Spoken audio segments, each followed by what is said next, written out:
Mature हैं, उनका तर्ज तालीम और था, उनकी वजह से उनके यहाँ इतना लॉस नहीं आया उन्हें, उनके पेरेंट्स और उनके पास। हमारे तो घरों में नेट नहीं था, तो ऑनलाइन क्लासेस हमारा कितने फ़ीसद लोगों के पास नेट की एक्सेस है, एंड्रॉयड सेट कितने के पास है। और फिर ये महंगे सेट, महंगी अफोर्डेबिलिटी, महंगे स्कूल। अस्सलाम वालेकुम नाज़रीन, हेल्थ लाइन के साथ मैं हूं आपकी मेजबान राबिया बुखारी। आज हमारे साथ स्टूडियो में मौजूद हैं डॉक्टर अक्सर गिलानी। आइए इनसे मालूम करते हैं कि लोग किस तरह जहनी उलझनों का शिकार हैं। डॉक्टर अक्सर साहिबा, पहले तो मैं आपकी बहुत मशकूर हूं कि आप स्टूडियो में तशरीफ लाईं और हमारे नाजरीन को ये मौका दिया। डॉक्टर अक्सर साहिबा, मेरा पहला सवाल आपसे ये है कि मेंटल डिसऑर्डर क्या होता है? सबसे पहले तो मैं रोशनी टीवी का शुक्रिया अदा करना चाहूँगी कि आपने मुझे इस प्लेटफॉर्म पर दावत दी ताकि मैं अपनी जो बात है वो आवाम तक कन्वे कर सकूँ। फिर मैं आपके सवाल की तरफ आती हूँ कि आपका पहला सवाल जो है कि मेंटल डिसऑर्डर क्या है। किसी भी चीज़ का एक ऑर्डर में ना होना मेंटल डिसऑर्डर में आता है।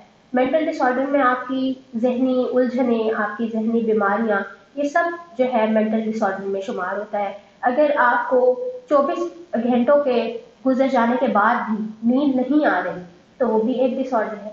अगर आपको 24 घंटे में से 20 घंटे नींद आ रही है तो वो भी एक डिसऑर्डर है, वो स्लीप डिसऑर्डर में आ जाता है।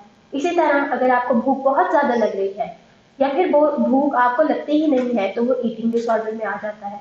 इसी तरह अगर आपको किसी से बात करने में हिचकिचाहट है, अगर आप किसी से आई कांटेक्ट नहीं कर पा रहे, आप अपनी बात दूसरे तक कन्वे नहीं कर पा रहे, तो वो भी एक डिसऑर्डर है। वो आपको सोशल फोबिया या जनरल फोबिया पे आ जाता है। इस तरह हजारों डिसऑर्डर हैं जिनको हम वन बाय वन स्टडी करते हैं। जी, अच्छा अक्सर साहिबा, ये बताइएगा हमारे व्यूअर्स को कि हमारे माशरे का एक अलमिया है कि लोग क्या कहेंगे। आप इसके बारे में क्या लोगों को तजवीज़ देना चाहेंगे? बिल्कुल, आपने बहुत अच्छा सवाल किया कि लोग क्या कहेंगे। हमारे मुआशरे में अनफॉर्चुनेटली छोटे से बड़े बच्चे या बूढ़े जवान सबके दिमागों में एक चीज़ जो है कि लोग क्या कहेंगे। ख़ास तौर पे इसका सामना हमें तब करना पड़ता है जब हम किसी ज़हनी उलझन से गुज़र रहे होते हैं। हमें किसी की मदद की ज़रूरत तो होती है, लेकिन हम मदद जो है दरकार होती है हमें, लेकिन हम माँग नहीं सकते। ये सोचते हुए कि अगर हम किसी साइकियाट्रिस्ट को या किसी साइकोलॉजिस्ट को विजिट करेंगे तो ऑब्वियसली लोग उन पर जो है वो इस बात पे ठप्पा लगा देंगे कि ये तो पागल है या इसको जो है कोई जहनी बीमारी है या इससे तो दूर रहना है। लेकिन हम इस चीज़ को नहीं समझते कि ऑब्वियसली जो इंसान है, एक ह्यूमन बॉडी है, जब आप फिजिकल जो है एलिमेंट्स का शिकार हो सकते हैं, जब आप दूसरी बीमारियों का शिकार हो सकते हैं, जब उसका ट्रीटमेंट मुमकिन है और आप ऐसे तो नहीं करते कि आपको बुखार है या आपको फीवर है, आपको कफ है, इवन आपको लिवर प्रॉब्लम है, आपको कुछ भी, आप घर में बैठे रहे ये सोचकर आप डॉक्टर के पास न जाएं कि लोग क्या कहेंगे कि मैं बीमार हूँ। तो इसी तरह जब आपको कोई जहनी बीमारी है या आप किसी जहनी उलझन को फेस कर रहे हैं तो साइकोएट्रिस्ट और साइकोलॉजिस्ट के पास विजिट करने में कोई मसला नहीं है। या उस तरह से अगर कोई आपको वैसे भी अगर कोई पर्सनल आपकी लाइफ में भी कोई इशू आ जाता है तो इस चीज को ना सोचें कि लोग क्या कहेंगे। लोग तो हर तरह की बात करते हैं, लेकिन आप पे डिपेंड करता है कि आप उसको किस तरह परसीव करते हैं। आप हर चीज को पॉजिटिवली परसीव करें ताकि बेहतर तरीके से जिंदगी गुजार सकें। जी, तुलबा अपने करियर को लेकर आजकल बहुत ही परेशान नजर आते हैं। क्या हम उनकी मदद किस तरह से कर सकते हैं? तुलबा बिल्कुल अपने करियर के हवाले से हमें बहुत जो है डिप्रेस नज़र आते हैं आजकल। और इसका एक ड्रॉबैक हमारे माशरे में है वो ये भी है कि हम तुलबा को करियर काउंसलिंग प्रोवाइड नहीं करते। डिफरेंट एजुकेशनल इंस्टीट्यूट्स की भी मैं बात करूं, अब तो बहुत हद तक जो है लोगों में इस चीज़ का रुझान आ रहा है और लोग इस तरफ जा भी रहे हैं। लेकिन पहले की अगर मैं बात, अभी भी बहुत सारे ऐसे इंस्टीट्यूट हैं जो इस चीज़ पर जो है गौर फिक्र नहीं कर रहे हैं। कॉलेजेस में जब आप यूनिवर्सिटी लाइफ में कदम रखने वाले होते हैं उससे पहले कॉलेज में यकीनन ई कैट और एम डी कैट के ज़्यादातर अगर स्टूडेंट्स की बात करूँ बहुत डिप्रेशन का शिकार है कि अगर हमारा M D CAT E CAT clear नहीं हो रहा तो हम क्या करेंगे, हमारा तो फ्यूचर बर्बाद हो जाएगा, हम तो कुछ कर ही नहीं सकेंगे। लेकिन उनको ये समझाने की ज़रूरत है कि ज़िंदगी में सिर्फ 2 फील्ड 3 फील्ड ही नहीं है। आप किसी भी फील्ड में जाकर अपना स्कोप खुद बनाते हैं। आपने ये नहीं देखना कि इस फील्ड का स्कोप है कि नहीं है, आप उस फील्ड में जाएं, आपको अल्लाह ताला ने इतनी पावर दी है, आप एफर्ट्स करें, आप उसका स्कोप बनाएं, और यकीनन जब आप एफर्ट्स करते हैं तो उसका फल आपको कहीं ना कहीं लाजमी मिलता है। तो क्या करना चाहिए कि गवर्नमेंट को और डिफरेंट एजुकेशन सेक्टर्स को एक ऐसी चीज, एक ऐसा प्लेटफॉर्म बच्चों को प्रोवाइड करना चाहिए जहां 24 आवर्स कैरियर काउंसलर अवेलेबल हो, ताकि बच्चे बगैर किसी हिचकिचाहट के उस तक जा सकें, उससे अपनी बात शेयर कर सकें, अपने इंटरेस्ट को शेयर कर सकें, और फिर वो उसको बेहतर तरीके से गाइड कर सकें कि आप फ्यूचर में किस फील्ड की तरफ जा सकते हैं और किस फील्ड में बेहतर परफॉर्म कर सकते हैं। जी, कुछ तलबा ऐसे होते हैं जिनका मेरिट नहीं बनता। हर सालाना आप देखते हैं, हम भी देखते आ रहे हैं कि वो सुसाइड की तरफ चले जाते हैं। तो इस रुझान के बारे में आप हमारे व्यूअर्स को क्या मैसेज देना चाहेंगे? बिल्कुल ऐसा ही होता है कि तलबा जो है वो सुसाइड की तरफ जाते हैं, और ये मैं कहती हूँ कि किसी भी अगर तरक्की पजीर कोई मुल्क है उसमें अगर इस तरह की कोई भी चीज़ें आपको फेस करनी पड़ती, क्योंकि हमारी यंग जनरेशन ही हमारे लिए इम्पोर्टेंट है ना, उन्होंने ही आगे तमाम सेटअप्स को लेकर चलना है, उन्होंने ही मुल्क की तरक्की में जो है बढ़ चढ़ कर हिस्सा लेना, उन्होंने आगे लेकर जाना है। तो जब हमारे अपने जो तलबा है या जो हमारी यंग जनरेशन है, जब वही डिफरेंट किस्म के स्ट्रेस को, डिप्रेशन को, एंजाइटीज को फेस कर रही है, तो वो किस तरह से अपनी प्रोफेशनल लाइफ में या अपनी पर्सनल लाइफ में बेहतर तरीके से परफॉर्म कर सकती है। उसको मुख्तलिफ मसाइल का सामना करना पड़ता है, और सुसाइड की तरफ आप तब जाते हैं जब आप बहुत हाई लेवल के स्ट्रेस को या डिप्रेशन को फेस कर रहे हो, और वो तो आप तब कर रहे होते हैं जब आपको पीछे से कोई सपोर्ट नहीं होती, आपके पेरेंट्स आपको सपोर्ट कर रहे होते हैं, लेकिन आपके माइंड में एक चीज डाल दी गई होती है, वही अगेन बात कि दो ही प्रोफेशन है, दो ही प्रोफेशन में हम जाएंगे तो हमारी लाइफ सिक्योर हो जाएगी। लेकिन हम उनको ये नहीं कहते कि बेटा कोई बात नहीं, अगर आपका ये टेस्ट क्लियर नहीं होता यहाँ लाइफ रुक नहीं जाती, आप डिफरेंट फेलियर से गुजर कर ही सक्सेस तक पहुंचते हैं। अगर आप फेलियर से घबरा जाएंगे या अगर आप हमेशा यही करेंगे कि सक्सेस मुझे ही मिले, तो ऐसा पॉसिबल नहीं है। हमें अपनी लाइफ में भी अगर हम देखें तो बचपन से लेकर आगे जवानी तक या बुढ़ापे तक बहुत सारी ऐसी चीजों को फेस करना पड़ता है, हम थक कर बैठ नहीं सकते या हम हार नहीं सकते। तो उसी तरह हमारे एजुकेशन में या हमारे करियर लाइफ में भी इसी तरह है कि हमें बहुत सारी चीजें नहीं मिलती, लेकिन उस पर हमने कॉम्प्रोमाइज करना होता है, उस पर हमने इस तरह से सब्र करना होता है कि मे बी वो हमारे लिए बेहतर ही ना होता। मे बी अगर मैं डॉक्टर या इंजीनियर बन जाती तो इंजीनियर करके मुझे कोई जॉब ही ना मिलती, या मे बी मेरे साथ कोई हादसा हो जाता, या मैं डॉक्टर बन जाती तो मुझे प्रॉपर तरीके से पेशेंट्स को ट्रीट ही ना करना आता, या मुझसे कोई ऐसा एक्सीडेंट हो जाता, मुझसे कोई ऑपरेशन फेल हो जाता, मेरी वजह से किसी पेशेंट की जान चली जाती। तो ये आप सब कुछ सोच सकते हैं ना, पॉजिटिव थिंकिंग आपको एक अच्छी सक्सेसफुल लाइफ की तरफ लेकर जाती है। तो वही चीज़ें आप खुद भी समझें, वही चीज़ें आप अपने बच्चों को भी समझाएं, और जब आप ये चीज़ अपने बच्चों में पैदा करेंगे कि आप बहुत सारी फील्ड्स हैं, हज़ारों फील्ड्स हैं, मैं यहाँ जिक्र करने बैठूँ तो रात हो जाए, इतनी ज्यादा फील्ड्स हैं, तो आपके बच्चे कहीं पर भी जा सकते हैं। सिर्फ उनको थोड़ा सा मोटिवेट करने की, एम्पावर करने की जरूरत है। और सुसाइड की रेशो तभी कम होगी जब हम अपनी माइंड को, अपनी सोच को पॉजिटिव करेंगे और ये सोचेंगे कि बहुत सारी अपॉर्चुनिटीज हमारे पास अभी बाकी है। जी, तलबा प्रोडक्टिव कैसे बना सकते हैं अपने आप को? तलबा प्रोडक्टिव अपने आप को बहुत सारी चीजों में बना सकते हैं।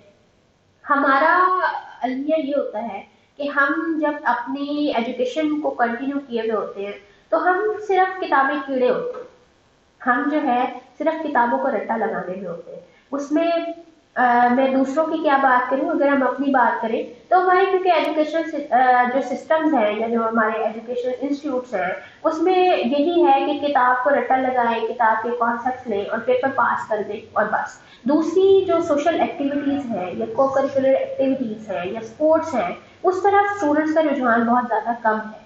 तो हम लोगों को एजुकेशनल एक्टिविटीज़ के साथ साथ दूसरी एक्टिविटीज़ को भी जब हमें करवाई जाएंगी तो ऑब्वियसली हमारी स्किल्स इंप्रूव होती है, हमें पता चलता है कि हमारे अंदर क्या टैलेंट है। एक बच्चा अगर अच्छा पढ़ नहीं सक रहा तो हो सकता है उसके अंदर पेंटिंग स्केचिंग बहुत अच्छी हो, ठीक है, हो सकता है कि उसकी आवाज़ बहुत अच्छी हो सकता है कि उसमें कोई ऐसा टैलेंट हो, वो बहुत अच्छा सोशल वर्कर हो सकता है कि उसका बात करने का अंदाज, समझाने का अंदाज दूसरों से बहुत बेहतर हो सकता है कि उसमें किसी भी किस्म का टैलेंट हो सकता है जो किसी आम इंसान में नहीं हो सकता। तो हम क्या करते हैं, हम जब बच्चों के लिए इस तरह की एक्टिविटीज अरेंज करेंगे तभी वो उसमें पार्टिसिपेट करेंगे और उनको पता चलेगा कि उनके अंदर क्या क्या टैलेंट्स हैं और वो किस तरह से अपनी स्किल्स को इम्प्रूव कर सकते हैं, और अपनी स्किल्स को, अपने टैलेंट्स को पहचान कर ही वो अपने आप को प्रोडक्टिव भी बना सकते हैं। एग्जाम्स के दौरान तुलबा को एंजाइटी का शिकार हो जाते हैं कि उनको समझ नहीं आ रही कि वो अपने सिलेबस को किस तरफ से रिकवर करें, तो इनके बारे में आप क्या तजवीज़ पेश करेंगे हमारे व्यूवर्स को?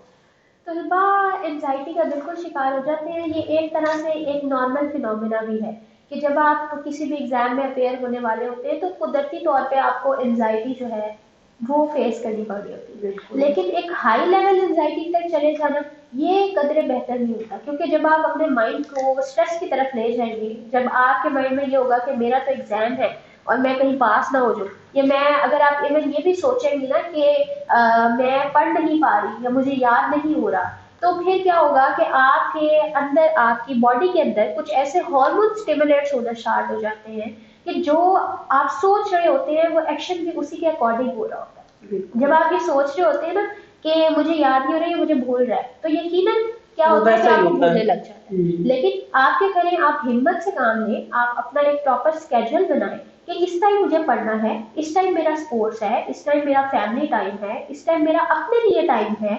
तो आप उस टाइम को जब डिवाइड करके चलेंगे तो आपकी एजुकेशनल भी सेटअप भी डिस्टर्ब नहीं होगा, ठीक है, आप उसको भी बेहतर तरीके से कर सकेंगे और उसके साथ साथ आपकी जो बाकी की एक्टिविटीज हैं आप उनको भी साथ साथ करेंगे। कुछ बच्चे ऐसे होते हैं कि बिल्कुल ही जो है आसपास की दुनिया छोड़कर और सिर्फ किताबों जो है उसमें लग जाते हैं, अपने जहन पे सवार कर लेते हैं, बिल्कुल हो जाता है। तो इस तरह क्या होता है कि फिर वो मेंटली जो है डिस्टर्ब होना स्टार्ट हो जाते हैं और फिर जितनी भी तैयारी करने बेहतर तरीके से एग्जाम में परफॉर्म नहीं कर सकते।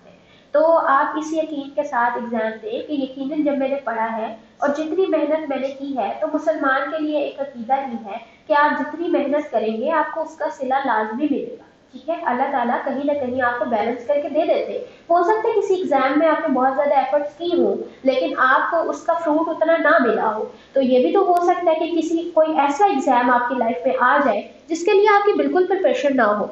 कभी ऐसा भी तो होता है ना कि आपने किसी टेस्ट के लिए बहुत नॉर्मल सी प्रिपरेशन की होती है लेकिन आपके मार्क्स इतने अच्छे आ जाते हैं कि आप हैरान होते हैं कि ये मेरे साथ कैसे हो गया, मैंने तो इतना पढ़ा ही नहीं था। और कभी ऐसा भी होता है कि आपने बहुत दिन रात पढ़ा होता है लेकिन आपके नंबर एक्सपेक्टेशंस के अकॉर्डिंग नहीं आते, तो बैलेंस हो रहा है ना एक तरह से। तो इस चीज को आप पॉजिटिव थिंकिंग में ले कि अगर कहीं ना कहीं मेरा यहाँ पे फ्रूट रह भी गया तो वो कहीं आगे जाके मुझे मिल जाएगा। जब इस चीज पे आप इस अकीदे के साथ चलेंगे, इस यकीन के साथ चलेंगे, तो यकीनन जो है आप बेहतरी की तरफ ही जाएंगे। कैथारसिस क्या है? कैथारसिस जो है हमारी फील्ड के अंदर एक इम्पॉर्टेंट फिनोमेना है। सबसे पहले तो कैथारसिस एक बच्चे के लिए भी ज़रूरी है, एक बड़े इंसान के लिए, यंगस्टर्स के लिए, टीनेजर्स के लिए, औरतों के लिए, मर्दों के लिए, बूढ़ों के लिए, सबके लिए कैथारसिस ज़रूरी। क्योंकि कैथारसिस है क्या? कैथारसिस जो है वो शेयरिंग है। अगर आप किसी से अपनी बात शेयर कर लेते हैं तो वो आपका कैथारसिस ऑटोमेटिकली हो जाता है, क्योंकि इंसान जो है वो ह्यूमंस आर सोशल एनिमल्स, ठीक है। हम एक सोशल बीइंग है, हम आसपास के लोगों के साथ मिलजुल कर रहना पसंद करते हैं। हम अकेले जिंदगी नहीं सर्वाइव गुजार ही नहीं सकते। हम देखें कि हम पैदा भी किसी के भरोसे हुए हैं, ठीक है, और हमने मरना भी किसी के साथ है। मतलब हम, हमारे पेरेंट्स हमें इस दुनिया में लाए हैं और यकीनन जब हमने इस दुनिया से जाना है तो चंद लोग जो है वो हमें हमारे मुकाम तक लेकर जाएंगे। हम अकेले तो कुछ नहीं कर सकते, हमें आसपास जिंदगी गुजारने के लिए भी लोग, हमारे दोस्त होते हैं, हमारे रिश्तेदार होते हैं, हमारी डिफरेंट लाइफ होती है। तो क्या होता है कि जब आप उन सबके साथ भी कैथारसिस मुमकिन नहीं है, लेकिन आपके कुछ ऐसे रिलेशंस आपके साथ होते हैं, आपकी मदर है, आपके फादर है, आपके भाई बहन है, आपकी अटैचमेंट जिसके साथ भी ज्यादा है, ये जिसके साथ आप कंफर्टेबल फील कर रहे होते हैं, चाहे वो आपका कोई और रिलेटिव है, चाहे आपके कोई फ्रेंड्स है, आप उनके साथ कुछ वक्त के लिए बैठे, उनके साथ शेयरिंग करें कि मेरा जो है वो मुझे लाइफ में ये प्रॉब्लम है, कोई प्रॉब्लम है वो भी शेयर करें, कोई खुशी है वो भी शेयर करें, कोई मसला है, कोई परेशानी है वो भी शेयर करें। ऑब्वियसली जब आप कोई परेशानी जो है वो शेयर करेंगे तो आपको सामने वाला बंदा को सजेस्ट करेगा, कोई सजेशन देगा, वो आपकी कहीं ना कहीं हेल्पफुल हो जाएगी, ठीक है। और उसके अलावा अगर कोई खुशी शेयर करेंगे तो आपकी उस खुशी को सुनकर आपके साथ वाले भी खुश हो जाएंगे। तो क्या होगा कि आपके कैथारसिस हो रहा है। अगर आप डिप्रेशन की तरफ जा रहे हैं, कोई बात आपको परेशान कर रही है, तो हो सकता है कि वो आपको कुछ ऐसा समझा दे, कुछ ऐसी सजेशन दे दे कि आपका डिप्रेशन कम हो जाए। तो इस तरह से फिर आप ये जो छोटे मोटे मेंटल डिसऑर्डर्स हैं इनसे दूर रहते हैं। तो कैथारसिस को अपनी जो बाकी एक्टिविटीज हैं डेली की, उनके साथ साथ कैथारसिस को भी ऐड करें।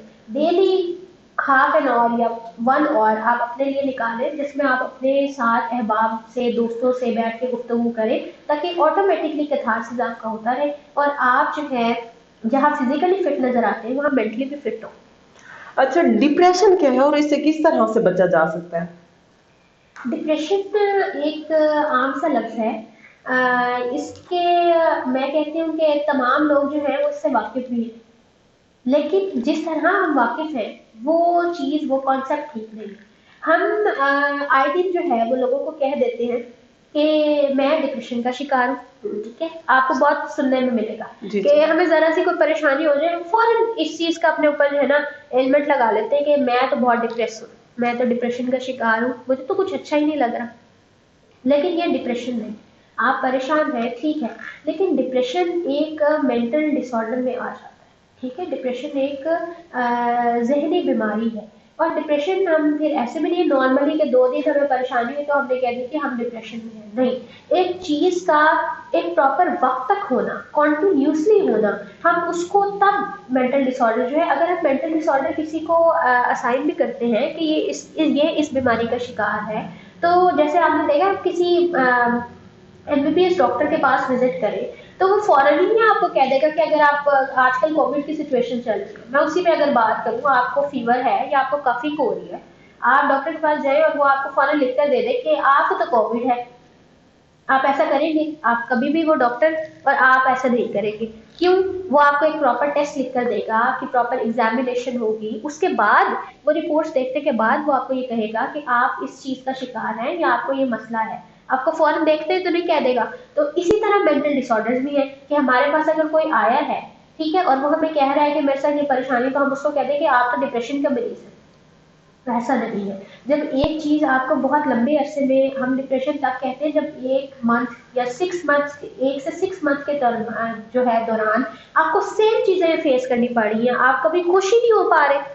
6 महीने का अरसा एक लंबा अरसा होता है, जब आप उसमें बहुत बेहतर तरीके से परफॉर्म नहीं कर पा रहे, आपकी डेली एक्टिविटीज डिस्टर्ब हो रही है, आप इस चीज़ पर कंसंट्रेट नहीं कर पा रहे, तो फिर हम आपको कहेंगे कि डिप्रेशन है। वैसे अमूमन जो है थोड़ा बहुत परेशानी, थोड़ा बहुत स्ट्रेस हमारी सबकी लाइफ में आता रहता है। बच्चे जो हैं जब एग्जाम्स फेज से गुजर रहे होते हैं तब आता है, पेरेंट्स को अपनी जो है प्रोफेशनल लाइफ में आता है, या और जो है हमारे डिफरेंट छोटे छोटे मसाइल होते हैं हमें परेशान कर देते हैं, लेकिन हमें उसके सोल्यूशन की तरफ जाना चाहिए। हमें ये नहीं सोच कर बैठ जाना चाहिए कि हम जो है अब हमारी ये परेशानी है तो अब तो ये तो ऐसे ही रहनी है या मैंने तो इसी के साथ एडजस्ट करना। नहीं, आप सोल्यूशन की तरफ जाएं। अगर आपको खुद सोल्यूशन फाइंड करने में कोई मसला आ रहा है, आप अपने फ्रेंड से रजू करें, आप अपने पेरेंट्स से रजू करें। इवन दैट अगर आप उनसे शेयर, कुछ बातें ऐसी होती हैं हम अपनी फैमिली या फ्रेंड से भी जो है शेयर नहीं कर सकते, हम कंफर्टेबल फील नहीं कर रहे होते कि कहीं हमारे बारे में कुछ ऐसा सोच ना लेंगे, कुछ ऐसा। तो आप फिर साइकेट्रिस्ट को विजिट करें, आप साइकोलॉजिस्ट को, आप एक काउंसलर को जब विजिट करेंगे तो वो जब आपकी प्रॉपर एक सिचुएशन को समझेगा, समझने के बाद आपको यकीनन कोई एक बेहतर मशवरा देगा, एक बेहतर बात बताएगा, उस तरह से आप हर तरह से डिप्रेशन से और दूसरी चीज़ों से दूर रहेंगे और लाइफ में भी आपको डिफरेंट प्रॉब्लम्स फेस नहीं करनी पड़ेगी। जी, आप हमारे रोशनी टीवी के व्यूअर्स को क्या मैसेज देना चाहेंगी कोरोना से बचाव के लिए?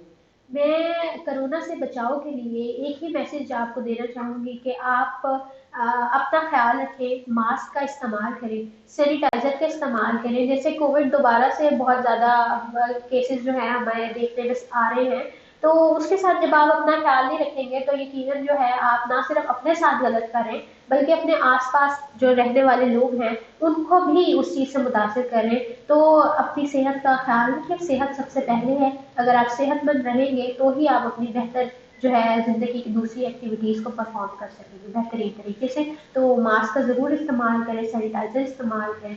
अल्लाह ताला आपका हामी नासिर। जी नाजरीन, यहाँ वक्त हुआ जाता है प्रोग्राम के इख्तिताम का। आपसे अगले प्रोग्राम में इंशाल्लाह दोबारा मिलेंगे। अल्लाह हाफिज।